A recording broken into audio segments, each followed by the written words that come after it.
नमस्कार दोस्तों।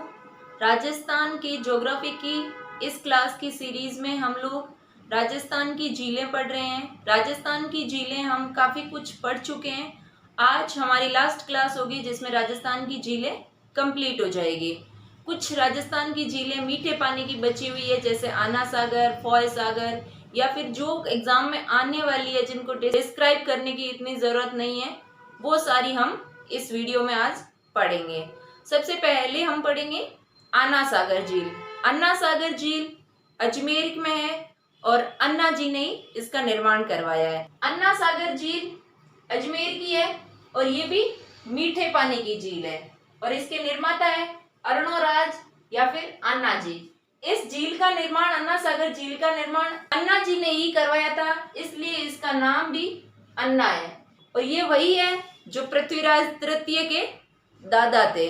पृथ्वीराज तृतीय जो उस टाइम में दिल्ली पर शासक बनने की योग्यता रखने वालों में से एक शासक था और जिन्होंने तराइन का युद्ध लड़ा था। उस तराइन के युद्ध के कारण हम पृथ्वीराज तृतीय को याद रखते हैं और उन्हीं के दादा है अर्णोराज या अन्ना जी, जिन्होंने अन्ना सागर झील का निर्माण करवाया और ये निर्माण बांडी नदी पर करवाया। और इस पर कुछ निर्माण कार्य है और इन निर्माण कार्यों का एग्जाम में क्वेश्चन आता है, वो है दौलत बाग या सुभाष उद्यान। कभी क्वेश्चन आता है कि दौलत बाग का निर्माण कहाँ है, किसने करवाया, कौन सी झील के किनारे है, तो वो हमें याद रखना है कि दौलत बाग या सुभाष उद्यान कहाँ बन रखा है, अन्ना सागर झील के किनारे। और निर्माता थे जहांगीर, मुगल एम्पायर के शासक थे जहांगीर। वैसे मुगल एम्पायर को हमें सीरीज में याद रखना है। मुगल जो वंश है उस वंश में एक शासक हुए थे जहांगीर। जहांगीर के पिताजी का नाम था अकबर और सबसे पहले मुगल शासक बने थे बाबर, हुमायूं, अकबर, जहांगीर, शाहजहां और औरंगजेब। इनके बाद भी मुगलों का काल चला है, लेकिन हम इनको ज्यादा इंपॉर्टेंट करके याद रखते हैं। इसलिए यहाँ याद रखना है कि जहांगीर ने निर्माण किसका करवाया, दौलत बाग या फिर सुभाष उद्यान का, अन्ना सागर झील के किनारे करवाया था। और इसमें एक और निर्माण कार्य है जो है 5 बारह दरिया, और बारह दरी का निर्माण किसने करवाया, शाहजहां ने। ऐसे कुछ जैसे ये झील है अन्ना सागर झील, इस झील के किनारे ये 12 पिलर बन रखे हैं और इन्हीं 12 पिलर से 5 ऐसी दरियां बनाई गई है। ये 1, 2 इस तरीके से 5 दरियां बनाई गई है और उसके निर्माता है शाहजहां। अब इन दोनों को याद कैसे करना है कि शाहजहां ने कौन सा निर्माण कार्य करवाया और जहांगीर ने कौन सा करवाया। तो हमें ऐसा याद रखना है कि जैसे सबसे इंपॉर्टेंट, अभी मैंने मुगल शासक जो काउंट करवाए थे उनमें से सबसे इंपॉर्टेंट या फिर सबसे ज्यादा हम पढ़ते हैं वो है अकबर को। इसका मतलब उनके पास में दौलत बहुत ज्यादा थी और वो दौलत किसको मिलेगी, उसके बेटे को। और अकबर के बेटे का नाम क्या है, जहांगीर। तो जहांगीर ने किस चीज का निर्माण करवाया, दौलत का। बाप की दौलत पे क्या कर रहा था, ऐश कर रहा था और निर्माण करवाया दौलत बाग का। कहाँ, अन्ना सागर झील में। और जहांगीर के बाद में आने वाले थे शाहजहां, मीन्स जहांगीर के बेटे शाहजहां। अब अकबर ने जो धन दौलत इकट्ठा किया था वो जहांगीर ने वेस्ट कर दिया, तो पीछे शाहजहां के लिए कुछ भी नहीं बचा। तो इसलिए इस तरीके से याद रखना है कि बनानी थी तो थी 12 दरिया और बनाई कितनी, 5, मीन्स कम हो गया। तो 5 12 दरी संख्या वाली जो बात है वो तो शाहजहां से संबंधित है और जो दौलत वाला है वो जहांगीर से संबंधित है। और इसमें इंपॉर्टेंट है याद रखना है कि ये सफेद मार्बल से बनी है। क्या, 5 12 दरिया। तो अन्ना सागर झील में हमने याद किया है कि सबसे पहले तो ये मीठे पानी की झील है। कहाँ है, अजमेर में। निर्माता कौन थे, अन्ना जी या अर्णोराज। फिर इसके बाद में ये कौन सी नदी के किनारे है, तो बांडी नदी। इस पर क्या निर्माण कार्य इंपॉर्टेंट है, तो दौलत बाग। या इससे भी क्वेश्चन आता है कि सुभाष उद्यान किसे कहते हैं, तो सुभाष उद्यान या फिर सुभाष उद्यान किसका नाम है, तो सुभाष उद्यान या दौलत बाग एक ही चीज है। तो दौलत बाग या सुभाष उद्यान जहांगीर से संबंधित है। एंड नेक्स्ट 5 बारह दरिया सफेद मार्बल से बनी है और निर्माता थे शाहजहां। अन्ना सागर झील के बाद में नेक्स्ट अजमेर में ही एक और झील है फॉय सागर, और उस फॉय सागर को भी हमें याद रखना है, वो भी इम्पोर्टेंट है। फॉय सागर मीठे पानी की झील अजमेर में। अन्ना सागर के निर्माता कौन थे? अन्ना जी। अन्ना सागर का नाम अन्ना जी के कारण ही पड़ा है, और यहाँ भी फॉय सागर झील का निर्माण इसके निर्माता के कारण ही पड़ा है। तो इसके निर्माता कौन थे? Engineer Foy. वो तो थे शासक, और यहाँ क्या है? इंजीनियर है। तो यहाँ ध्यान रखना है कि शासक थे वो तो अन्ना जी थे, लेकिन ये फॉय क्या है? इंजीनियर है। तो और नेक्स्ट है राजस्थान की दूसरी अकाल राहत झील। दूसरी हो गई, तो पहली कौन सी है? पहली भी तो हमने पढ़ी है, पहली हमने पढ़ी है राजसमंद झील। वो अकाल राहत कार्य के दौरान निर्मित राजस्थान की या भारत की पहली झील है। और सेकंड झील है फॉय सागर, जो अकाल राहत कार्य के दौरान निर्मित हुई है। फिर है इसका निर्माण काल, और इसका निर्माण काल 1891 से 1892 ईस्वी या फिर एडी, इसमें इसका निर्माण हुआ है। अन्ना सागर में हमने निर्माण काल नहीं पढ़ा है, तो वो इतना इम्पोर्टेंट नहीं है। नेक्स्ट है, ये बांडी नदी के किनारे है। अन्ना सागर भी बांडी नदी के किनारे और फॉय सागर भी बांडी नदी के किनारे। नेक्स्ट इम्पोर्टेंट झील है कायलाना, जिसे सर प्रताप सागर झील भी कहते हैं।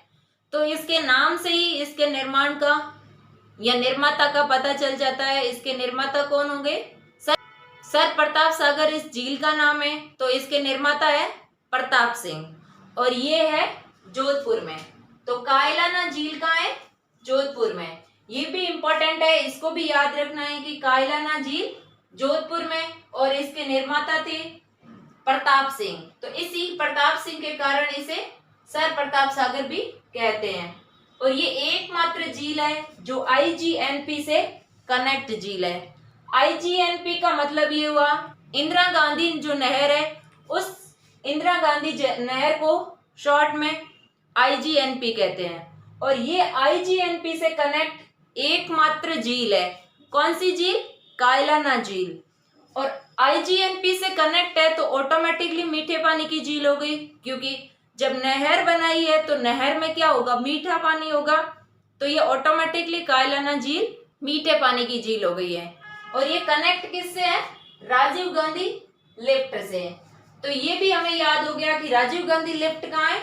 जोधपुर में। तो कायलाना, सर प्रताप सागर जोधपुर में, निर्माता प्रताप सिंह, और एकमात्र झील जो IGNP से कनेक्ट है, और वो कनेक्ट किससे है? राजीव गांधी लिफ्ट से। नेक्स्ट हम देखते हैं कोलायत झील, और कोलायत कहाँ है? बीकानेर में। तो कोलायत झील भी कहाँ है? बीकानेर में। कायलाना तो है जोधपुर में और कोलायत है बीकानेर में। इसको ऐसे याद रखना है कि जो पेट्रोलियम पदार्थ है उसका संबंध जोधपुर से ना होकर के बीकानेर से है, या फिर पेट्रोलियम कहो या फिर जो जलने वाली जिनको हम चीजें, ये जैसे कोयला, पेट्रोल, इन सारी चीजों का या फिर गैस का संबंध जोधपुर से ना होकर के बीकानेर से है। और यहाँ वर्ड क्या यूज हो रहा है? कोल।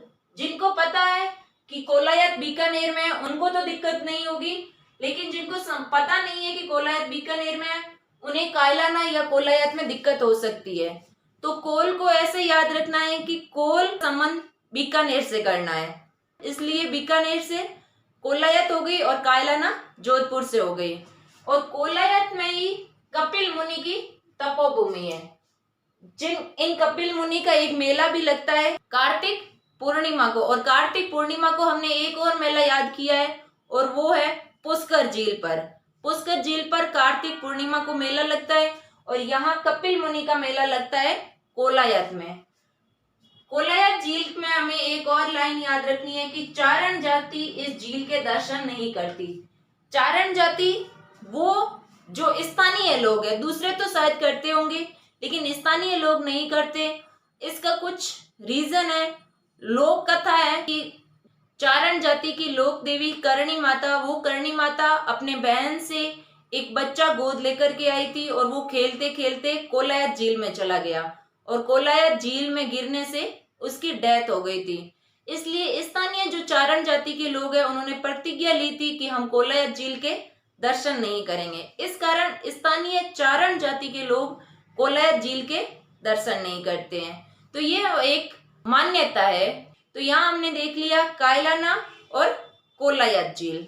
नेक्स्ट झील है गजनेर झील, बीकानेर में। अब हम कुछ लिस्ट के साथ में जो बची हुई झील है उनको देख लेते हैं। तो गजनेर झील बीकानेर में, और इसकी एक विशेषता है कि ये पानी का, इसे शुद्ध दर्पण कहते हैं। पानी का शुद्ध दर्पण कहने का रीजन ये है कि इसमें पानी बहुत ज्यादा साफ है, और साफ है इसलिए वो पारदर्शी, हम वहां कुछ भी देख सकते हैं। तो दर्पण का मीन क्या हुआ? कुछ देखना, या फिर अपने फेस को, जिस भी चीज को हम वापस देख सकते हैं, रिफ्लेक्शन हो जाता है, उस रिफ्लेक्शन के कारण उसे पानी का शुद्ध दर्पण कहते हैं। तो गजनेर बीकानेर में, और इसी को पानी का शुद्ध दर्पण कहते हैं। नेक्स्ट है सिलीसेड झील, और सिलीसेड झील को याद रखना मीन रखना ही है। सिलीसेड झील कहाँ है? अलवर में। सिलीसेड झील की एक विशेषता है, इसे राजस्थान का नंदन कानन भी कहते हैं। तो ये वर्ड भी याद रखना है कि राजस्थान का नंदन कानन कौन सी झील को कहते हैं? सिलीसेड झील। सिलीसेड झील कहाँ है? अलवर में। और ये जो गोल्डन ट्रायंगल है, उस गोल्डन ट्रायंगल पर स्थित है। गोल्डन ट्रायंगल का मीन ये हुआ कि दिल्ली, जयपुर और आगरा, इन तीनों को कनेक्ट कर दे। इन तीनों के कनेक्शन पर स्थित ये एक झील है, सिलीसेड झील। जैसे ये है ट्रायंगल, तो इस ट्रायंगल में ये है दिल्ली, ये है जयपुर और ये है आगरा। इस ट्रायंगल के बीच में यहाँ बन रखी है सिलीसेड झील। तो इसको याद रखना है कि ये गोल्डन ट्रायंगल या त्रिभुज पर स्थित झील है सिलीसेड झील, और इसके निर्माता कौन थे? विनय सिंह। तो ये भी याद रखना है, सिलीसेड में राजस्थान का नंदन कानन, निर्माता विनय सिंह, गोल्डन ट्रायंगल पर स्थित झील सिलीसेड झील। नेक्स्ट है आनंद सागर या देलाव सागर। तो आनंद सागर या देलाव सागर कहाँ है? बांसवाड़ा में। नेक्स्ट है एडवर्ड सागर, और इसको गेब सागर भी कहते हैं। तो गेब सागर का संबंध कहाँ से है? डूंगरपुर से। ये भी बहुत इंपॉर्टेंट है, गेब सागर डूंगरपुर। सिलीसेड अलवर, गजनेर बीकानेर, और गेब सागर को एक और नाम कहते हैं एडवर्ड सागर। नेक्स्ट है मानसरोवर या काडला झील। तो मानसरोवर या काडला झील है झालावाड़ में।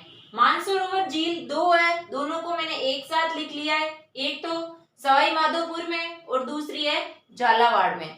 तो हमने ऑप्शन देखकर ही आंसर क्लिक करना है कि मानसरोवर झालावाड़ की पूछ रहा है या फिर मानसरोवर सवाई माधोपुर की पूछ रहा है। तो इन दोनों को अच्छे से ध्यान रखना है। नेक्स्ट है नवलखा झील। नवलखा या कनक सागर झील बूंदी में, इसे ही दुगारी बांध भी कहते हैं। तो नवलखा बूंदी में, कनक सागर बूंदी में, दुगारी बांध बूंदी में। तो ये भी ध्यान रखना है। फिर उसके बाद में बालसमंद झील। बालसमंद झील जोधपुर में। बालसमंद के साथ में अभी एक और याद की थी जोधपुर की, कायलाना झील। कायलाना और बालसमंद दोनों ही जोधपुर में। फिर नेक्स्ट है तालाबशाही। तालाबशाही भी याद रखनी है क्योंकि तालाबशाही कई बार क्वेश्चन में आया हुआ है कि तालाबशाही का संबंध कौन से जिले से है। तो तालाबशाही धौलपुर से। तो तालाबशाही के बाद में गढ़ीसर या अमर सागर। गढ़ीसर और गेब सागर, इन दोनों में अक्सर कंफ्यूजन होता है कि गढ़ीसर कहाँ है या फिर गेब सागर कहाँ है। तो गढ़ीसर सर का संबंध ज्यादातर पश्चिम से देखा है, तो इसलिए जो गढ़ी के पीछे जो सर आ रहा है या फिर जिसके पीछे सर आ रहा है उसका संबंध हो जाएगा जैसलमेर से, और सागर आ रहा है उसका संबंध हो जाएगा डूंगरपुर से। तो इन दोनों को डिफरेंशिएट इस तरीके से करना है कि गढ़ी के बाद में सर है तो यहाँ श्योर जैसलमेर है, और गेब के बाद में सागर है तो ये श्योर डूंगरपुर से है। फिर नेक्स्ट है बंद बरेठा, और बंद बरेठा को भी याद रखना है भरतपुर से। ये सारे वर्ड्स है, जितने भी वर्ड्स लिख रखे हैं इनको अच्छे से याद रखना है। बंद बरेठा भरतपुर, गढ़ीसर अमर सागर जैसलमेर, तालाबशाही धौलपुर, बालसमंद जोधपुर, नवलखा बूंदी, कनक सागर बूंदी, दुगारी बांध बूंदी, मानसरोवर झालावाड़ एंड मानसरोवर सवाई माधोपुर। नेक्स्ट है मावठा जयपुर में। मावठ अलग है और मावठा अलग है। मावठ वर्ड तो यूज करते हैं हम जो शीत ऋतु में राजस्थान में स्पेशली जो बारिश होती है उसे मावठ के रूप में जानते हैं, लेकिन यहाँ वर्ड है मावठा। तो मावठा कहाँ से संबंधित है? जयपुर से संबंधित है। वैसे जयपुर में आमेर के आसपास मावठा झील है और जयपुर में एक और झील याद रखनी है, वो है मानसागर। अभी हमने मानसरोवर पढ़ा। मानसरोवर कहाँ पढ़ा? झालावाड़ और सवाई माधोपुर में, लेकिन यहाँ क्या है? मानसागर है। तो इन तीनों वर्ड्स को अच्छे से याद रखना कि मानसरोवर कहाँ है और मानसागर कहाँ है। मानसागर तो जयपुर में है, लेकिन मानसरोवर जयपुर में नहीं है। नेक्स्ट है जवाहर सागर, किशोर सागर और सूर सागर। ये तीनों ही कोटा में। बुड्ढा जोड़ कहाँ है? गंगानगर। बुड्ढा हो गया है, अस्थियां कहाँ पाएंगे? गंगा नदी में। तो बुड्ढा का संबंध किससे हो गया? गंगानगर से। तो बुड्ढा जोड़ गंगानगर से। छापर ताल चूरू से और माधो सागर बांध दौसा में, ये भी इंपॉर्टेंट है। इन सारों से कहीं ना कहीं क्वेश्चन पुटअप होते हैं, तो इनको अच्छे से याद रखना है। झीलें अपनी कंप्लीट हो गई है। कुछ बांध को भी मैंने ऐड कर दिया था जो इम्पोर्टेंट थे, और वो बांध और झील कंप्लीट हो गई है। मिलेंगे नेक्स्ट वीडियो के साथ में, तब तक इनको अच्छे से रिवाइज करते रहो। जितना मल्टीपल टाइम्स रीड करोगे उतना ही अच्छे से याद रहेगा। जहाँ कंफ्यूजन हो वहाँ आप कमेंट बॉक्स में टाइप कर सकते हो कि यहाँ कंफ्यूजन है या कोई प्रॉब्लम है। मिलेंगे नेक्स्ट वीडियो के साथ में। Thank you.